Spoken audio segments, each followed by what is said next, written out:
эмомалӣ раҳмон, президенти тоҷикистон, ҳафтаи гузашта фармони ҷалби ҷавонони аз 18 то 27 соларо ба артиш содир кард. қарор аст аз 1 октябр то охири ноябр ҷавонон ба артиш даъват шаванд. аз баъзе гӯшаҳои кишвар хабар мерасад ки аллакай омодагӣ ба даъват оғоз шудааст.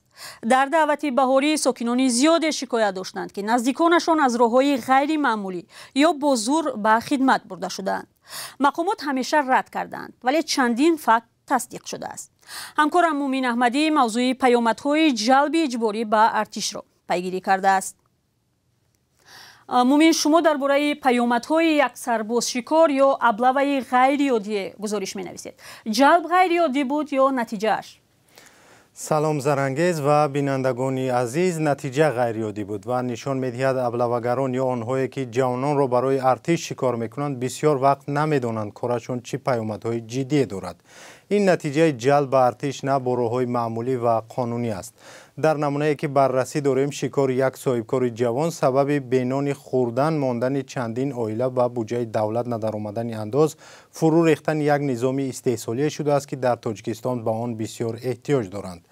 раҳбари давлат доим аз эҷоди ҷойҳои корӣ мегӯяд.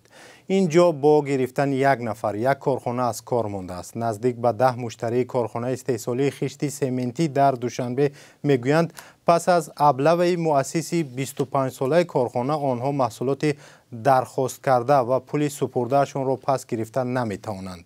масъулони ширкати Бахт таъминот дар Душанбе гуфтанд моҳи апрели имсол соҳибкор Бахтиёр Замоновро бо зур ба артиш бурданд.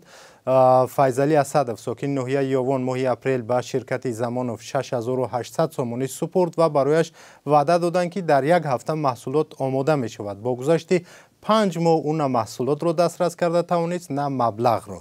корхонаи Бахт таъминотро Бахтиёр Замонов аввали имсол таъсис дод ва тақрибан 50 нафарро ба кор ҷалб карда буд. мақомот вуҷуди аблава шудани раҳбари ин корхонаро рад карданд ва гуфтанд ки касеро ба зур ба артиш намебаранд. хидмати ҳарбӣ дар Тоҷикистон ба ҷуз ҳолатҳои истисноӣ ҳатмӣ аст ва онҳое ки даъватро рад мекунанд ба ҷавобгарии ҷиноятӣ кашида мешаванд. вале сокинон мегӯянд дар ҳар даъват ба артиш ноадолатӣ дида мешавад. бале, то оғози даъват як моҳи дигар мондааст. ҳоло омодагӣ дар кишвар барои ҷалби ҷавонон оғоз шудааст, Мумин? бале Зарангез, навору навиштаи корбарон дар шабакаҳои иҷтимоӣ як далели оғози омодагиҳо ба даъват аст. ба дасти мо аз як ҷамоати ноҳияи Дӯстӣ вилояти Хатлон навор расидааст ки дида мешавад мақомот мехоҳанд тариқи қуръакашӣ ҷавононро ба артиш ҷалб кунанд. дар ин навор комиссари ҳарбӣ ва раҳбарони ҷамоат ба сокинон мегӯянд бояд аз миёни 80 ҷавони синни даъватии ҷамоат 10 нафарро ба артиш фиристанд.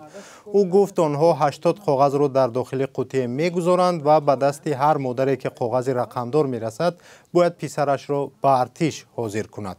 мақомот инро як роҳи одилонаи ҷалби ҷавонон ба артиш меноманд, вале коршиносон мегӯянд сабаби набуди як барнома ё роҳи муосир ва замонавӣ барои пур кардани артиш аст.